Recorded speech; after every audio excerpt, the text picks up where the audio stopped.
Hey everybody, Alexa here, and welcome to Murder in the Mountains. So Megan is our co-host this week. Um, she actually was also our co-host last week, but we had some technical difficulties. Her entire part of the recording, I don't even know how to explain it, did not pick up. So it was like me talking to myself, except for random snippets where you would hear her. So then I had to basically record it myself, which is fine. I was planning on doing that at some point anyway, but technology kind of forced us to do it early. And I forgot to hit record on my podcast recorder as a backup, which I told her I was going to do. Until like 15 minutes in, I was like, dang it, I didn't hit record. Had I would have had a backup, but I didn't. So here we are. Hi, Megan. Hey, I was going to ask you, did you press record this time on the backup? I did. Yes. That is good. I have a conspiracy theory that, you just wanted me out, I'm going to start that in the Facebook chat. Did mine not record, or did Alexa want me out? Dun, dun, dun. It literally separately records me and whoever I'm co-hosting with. And I sent Megan a screenshot. I said, notice how it's just yours that's not recording. And I tried to listen to it, and it would be like me talking and then responding to Megan, but you don't hear Megan at all. So I just sounded like a crazy person. I think you should play parts of, just as a bonus episode, you talking to yourself, because that would be interesting. I don't think anybody would want to hear that, but maybe you. But, So we'll jump into this week's case, which actually was suggested by my mom. So, hi, Mom. She told me she watched a documentary on it, and I was like, this actually, I feel like I've heard it. And I think I had, but did not really remember any of the details in it. So, you may have heard it. We will see. You ready to jump in? Shout out to Alexa's mom. That's right. So, this week's case takes place in Austin, Texas in 1991. On December 6, 1991, an Austin police officer named Troy Gay was out on patrol. At 11:47 at night, he saw flames coming from a yogurt shop called I Can't Believe It's Yogurt and called it in. Side note, what else would it be? First time I read that, it's like, I can't believe it's not butter, but what would it be besides yogurt? Ice cream? I don't know. Maybe it's actually, that doesn't make sense, because frozen yogurt is meant to be ice cream. So it should have been, I can't believe it's not ice cream, but we won't criticize their name. We won't dwell on that fact. So firefighters initially went to the wrong address, but arrived at the correct location 6 minutes later. Once the 50 firefighters on scene extinguished the blaze, it was discovered to be a lot more than just a fire. In the back room, they found the bodies of 4 young girls. 17-year-old Eliza Thomas and 17-year-old Jennifer Harbison, who were employees at the yogurt shop, and they also found Jennifer's 15-year-old sister Sarah and her 13-year-old friend Amy Ayers. Sarah and Amy had been hanging out at the mall near their yogurt shop and went to meet Jennifer for a ride home. The yogurt shop was completely engulfed in flames, and the firefighters put out the fire without knowing it was a murder scene. Of course, how would they have known? So, as a result, the crime scene was a wreck. There were puddles of water from the hose. Evidence was destroyed by both the fire and the water used to put out the blaze. The pressure of the hoses moved things all over the shop, potentially including the bodies, so it made it all the more difficult to tell exactly what occurred. The bodies had been so completely burned that investigators initially could not determine race or sex of the victims. All 4 victims had been naked, with their hands behind their backs, and shot in the back of the head, execution style, with a .22 caliber bullet.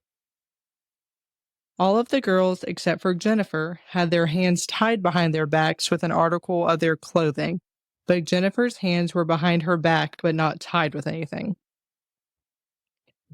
Eliza, Jennifer, and Sarah had been somewhat stacked on top of each other, while Amy was found nearby with an ice cream scoop between her legs, like having been sexually assaulted. Amy was shot in the head with the same. I'm going to start that all over. Amy was shot in the head the same as the other girls, but the bullet missed her brain. So she was shot again in the head, and the bullet exited between her cheek and jaw, and that was the fatal shot for her. Detectives determined that the front door of the shop had been locked, indicating that the girls were in the process of closing the store down when the crime occurred. This reminds me of the McDonald's murders. Do you remember that? Do you know that case? Or the Burger Chef murders, is that what you're talking about? Or what's the McDonald's? It was employees found dead in a McDonald's. I think it was, I can't remember the location. I mean, there wasn't a fire at that one, but it was very similar. So I'm interested to see how this one turns out, because that ended up being like, I think they thought it was like adults, but it ended up being like teenagers that worked there. And it was just a really crazy case. You should do that one if you have not. I think it's called the McDonald's murders. I'll look, but Yeah. This is wild. Yeah, I don't think I have heard of that one, actually. So it was standard practice to lock the door 10 minutes prior to closing, even if customers were inside, to prevent additional guests from entering, and then an employee would just unlock the door to let the guests out when they were done. Which I've worked in restaurants and I have never been allowed to lock people inside, but it was also a different time. Oh, yeah, you are supposed to lock people inside. And I think that's the little tidbit that reminds me of the other one, because they were also closing. It was locked, but the person came in through the like employee, you know, that back door that employees go in and out. Funny you say that, because police theorized the back door had been left cracked open. This door was typically closed and locked at all times during the night shift. This led investigators to believe the suspects planned either a robbery or the entire crime ahead of time and propped the back door open during business hours without anybody noticing. Customers that night told police that there were two people in the yogurt shop when they had left close to closing time, but they couldn't really give a description aside from saying that they were teenage boys. I know what you're thinking.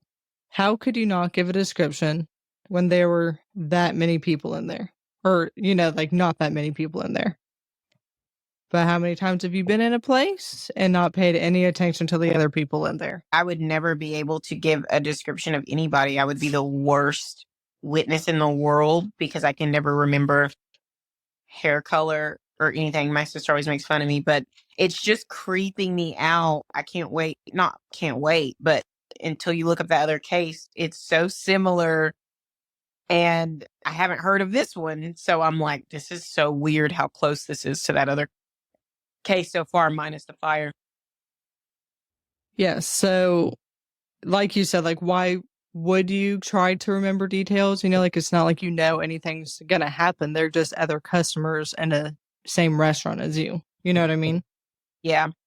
So even though the crime scene was a mess, police collected 4 .22 caliber bullets and 1 .380 caliber. So the fact that there were two different kinds of bullets found led police to believe that there were at least two killers involved.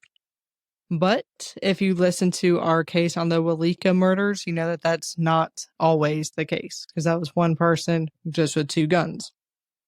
So as we discussed, police had very little to go on due to evidence being destroyed in the fire and the fire being put out.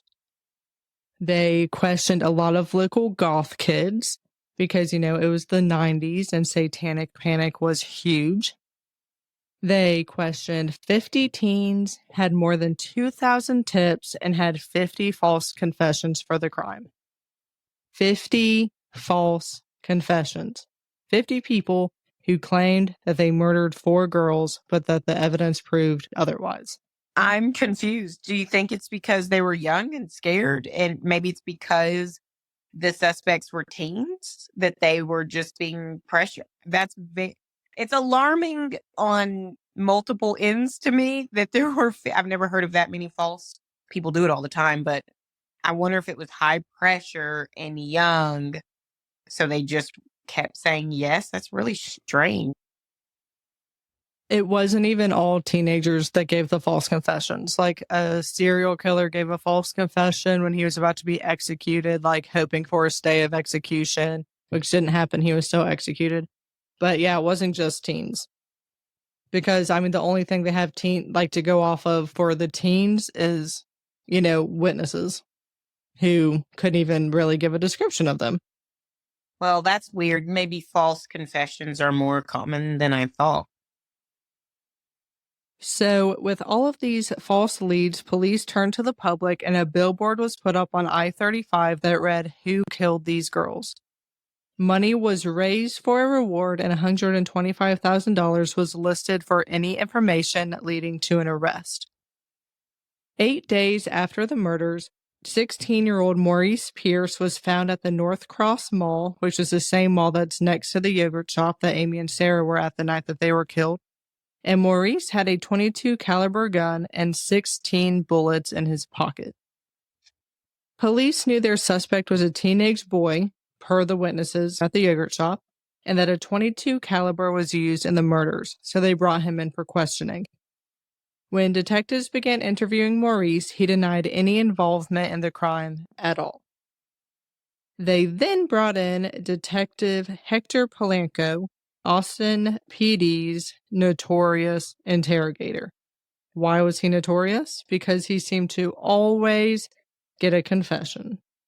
One such confession was that of Christopher Ochoa and Robert Danziger for the 1988 murder of Nancy DePriest, and they were sent to prison and only released in 2000 after DNA evidence exonerated them.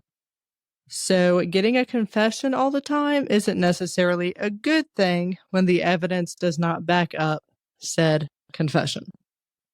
Yeah, even the way that was said, he always gets a confession. I was literally thinking it's not always a good thing. So, once Detective Polanco began interviewing Maurice Pierce, he changed his story and said that his friend, 15-year-old Forrest Wellborn, had used the gun to kill the 4 girls, but that he wasn't involved himself. He said that he was with his friends, 17-year-old Michael Scott and 17-year-old Robert Springsteen that weekend, and they had actually stolen an SUV and driven it to San Antonio. Based on that, police brought in Robert Springsteen and Michael Scott in for questioning. After asking the boys about each other and other teens that hung out around the mall and the yogurt shop, police moved on to other suspects. The case went cold for 8 years until a new detective was put on the case to give it fresh eyes. Detective Paul Johnson took a look at the case and the interrogation of Maurice Pierce. They tested the gun that he was found carrying at the mall, and it wasn't a match to any of the evidence found at the scene. But who cares? They decided to interrogate him again. Maurice Pierce still claimed to not be involved at all, so they moved back to Robert Springsteen and Michael Scott. After 5 hours of interrogation and being told that they had his DNA at the scene, which was not true, Springsteen confessed to killing Amy Ayers. He said that he was just telling them what they wanted to hear and that DNA would clear him since he knows that he didn't do it. He then volunteered to do a lie detector test, which he passed. So in his mind, he told them what they wanted to hear so they'd get off his back. And once they tested the DNA, and since he passed the polygraph, he'd be cleared. So while he was being interrogated, police were also interrogating Michael Scott for 20 hours. He eventually confessed too, and despite having no evidence besides the confessions, Robert Springsteen and Michael Scott were both arrested. Keep in mind, this is 8 years after the murders.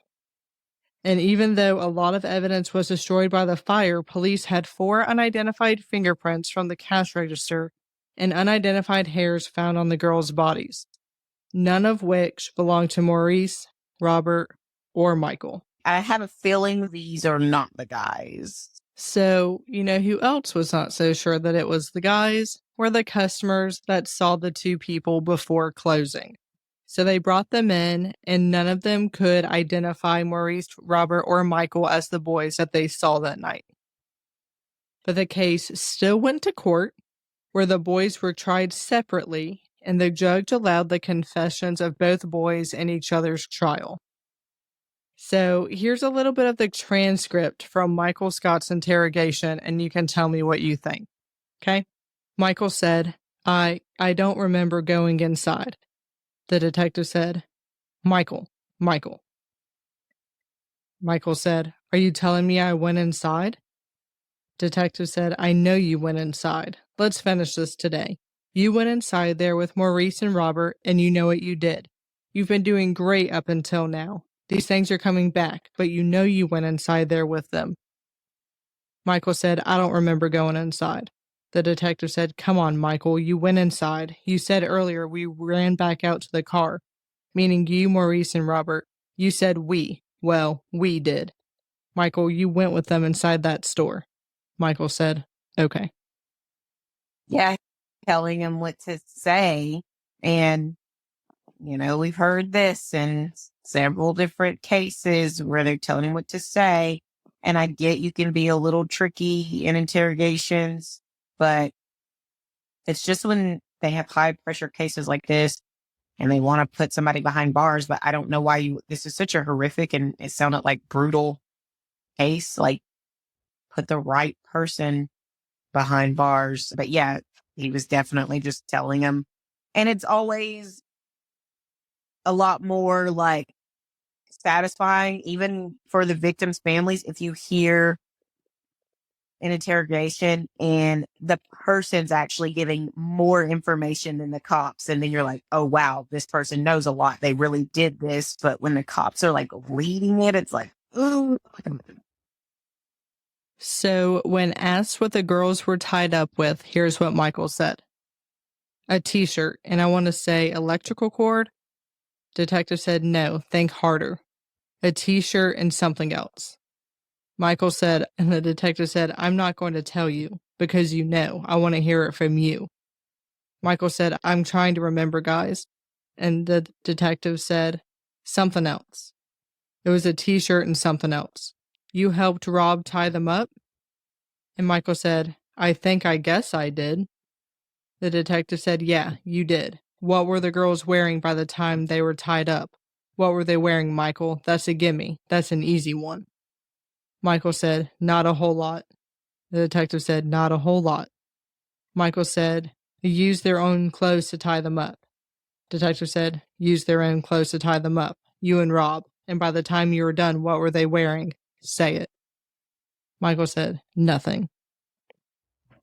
So then, when asked if Maurice Pierce and Robert Springsteen made him do anything to the girls, he said, They didn't make me shoot them, did they? And the detective said, Well, did they? Tell us. I want to hear it. Did they? Did either Maurice or Robert make you shoot those two girls, or both of them? Say it, Michael. Is that what happened?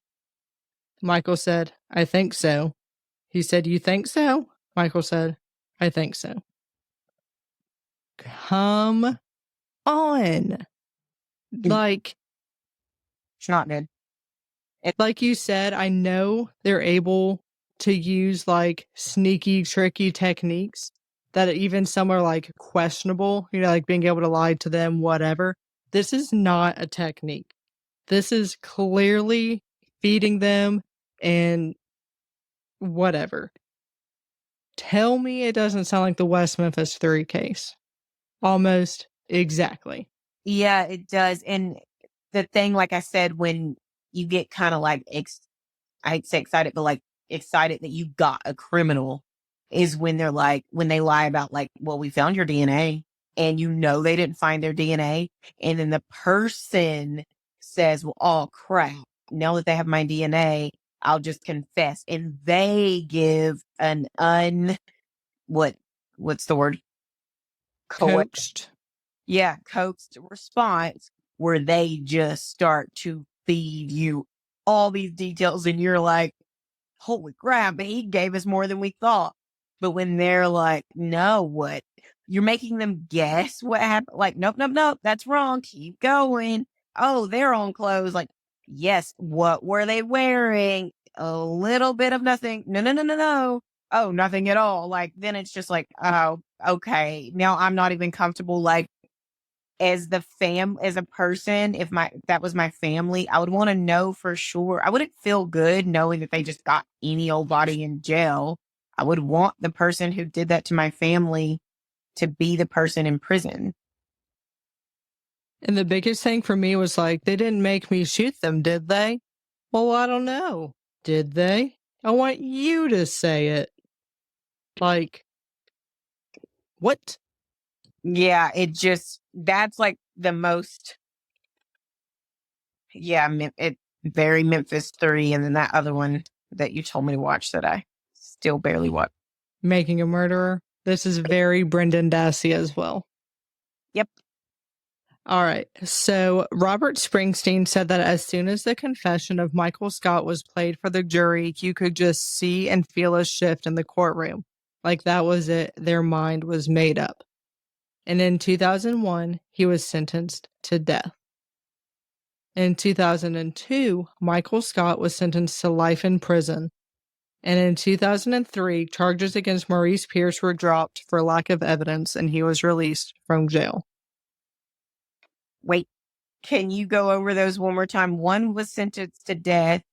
One was sentenced to life, and the other one literally just got off. Yeah, so Maurice Pierce, the one who said that he wasn't involved at all, but then mentioned his friends, he was the one who they didn't have any evidence against because he never confessed. He still said he had nothing to do with it. Springsteen and Scott were the ones who falsely confessed, if that's what you think they did. You know, like after all the interrogations, and Springsteen was like, well, they have my DNA and I passed the lie detector. I'm going to get off. I just told them what they wanted to hear so they get off my back and I can leave this freaking long interrogation. And Michael Scott is the one whose interrogation I just read to you. So he was the one who got life in prison. It just sucks because, yeah, I'm hoping, number one, that he doesn't die and that this case is solved, or I'm going to be very upset with you because I'm pretty sure these are not the people who did it. In 2006, the attorneys for both Springsteen and Scott filed appeals stating that their clients' Sixth Amendment rights were violated by not being able to cross-examine their accuser. So, because both men accused the other in their confessions, but neither of the men testified in the other's trial, their lawyers weren't able to question them on the stand. The Supreme Court agreed and overturned their convictions, and the prosecution decided that they were going to retry the case. In April of 2008, previously undiscovered DNA evidence found from a vaginal swab from Amy Ayers was tested and proved to not be from any of the 4 boys, now men, essentially. In 2009, the men were finally released from prison and all charges were dropped after the prosecutor decided there wasn't enough evidence to try them. However, it was still believed that these men were to blame and that there was just an unidentified 5th man that worked with them. That's interesting. That's not what I would think. But it just is unfortunate because this is because there's 3 of them too, kind of the way it's all going. But yeah, their lives get ruined and your name is tainted because there's some people that are like, it's just once you're associated with that, your name is tainted. And then all this time has been wasted on just the wrong people. And years later, it's just always frustrating when they just get so honed in and they want to force the criminal. I'm trying to think of words, but it's late. And then they waste all the time not looking for the person who actually did it. So, Travis County DA Rosemary Limburg said, while I remain confident that Springsteen and Scott are responsible for these murders, going to trial and risking a result that could forever prohibit future trials of these men is a risk I will not take. So let's just review the evidence. There were fingerprints on the cash register. None of them belonged to the employees or the boys charged. There was DNA found. None of it matches the boys charged. There are witnesses who saw two men acting strangely and made them feel uncomfortable, and neither witness could identify Springsteen or Scott as the people they saw. It's clearly tunnel vision, and like you said, they just want to close the case and move on, not caring if justice is served. And I feel like this mostly happens in high profile cases where there is pressure to find an answer and close the case, otherwise they look bad. And I'm not necessarily saying that that's what happened here, but it's looking a little suspect. Yeah, and I even understand why they interviewed the first kid the first time, and then after that, it should have just been ruled out. Dang it, let's keep looking. Especially after testing the bullets from his gun and knowing even before, you know what I mean, that they didn't match, and you still just decided to go that route again. Finally, 2 years after the charges were dropped, investigators said they're open to all possibilities, but still believe that the boys were involved. The defense attorneys for Springsteen and Smith both believe the boys are innocent and that the evidence shows that it was more than likely two adult men who were physically imposing, not four scrawny, and in their words, not particularly bright teenage boys would have been able to commit a quadruple homicide without the stores next door hearing anything but gunshots, or as they described as popping sounds. That would take someone who was able to exert control and keep the girls in line. So, unless you believe that Maurice Pierce, Robert Springsteen, Michael Scott, and Forrest Wellborn were to blame for the murders, the case remains open and unsolved. I told you not to do this. I specifically told you not to do this. I'm shocked that they don't have something now with the DNA, pulling the DNA from her. I felt that when you said that the DNA didn't match, I was like, okay, great. The future, they couldn't match it then, but now there's DNA. She's about to tell me who actually did. Because when did this happen? What year? In 1991. I'm sorry, but it's important to share stories like this too. So if somebody's listening and they're like, oh, I have a tip, could crack the case wide open here at Murder in the Mountains. It is important, but I can't believe there's not a little bit more than that now. A lot of the ones, because how old is that? Math real quick. 32 years? I'm very upset. A lot of, 1991, a lot of those have been solved by DNA now. So I thought when you mentioned that. Well, only if they have the person's DNA in the system to run it against. You're telling me that freaking weirdo, whoever did that type of crime, has never done anything else to get their DNA in the system? I mean, yeah, maybe. We've heard of it happening before. She's just looking at me blankly. I'm very frustrated. Speechless. I am speechless because it's not fair. I mean, I know life's not fair, but 4 freaking girls and in a freaking public space, and we just still 32 years later don't know. All right. Well, if you don't have any other comments, I will post photos on Instagram, and that includes diagrams and everything of the positioning of the girls' bodies at the yogurt shop and stuff, so you can see it for yourself. It's very interesting. So let us know your thoughts on Instagram or the Facebook discussion group. Let's not post in the Facebook discussion group or chat what somebody did the other day. I opened it and was like, no, go. And Megan texted me and was like, oh my gosh, Alexa, were you hacked? I was like, well, it wasn't me. It was somebody else that posted it, but I didn't want to click on it because I didn't know if I was going to get a virus or something, but it was removed. It was taken off.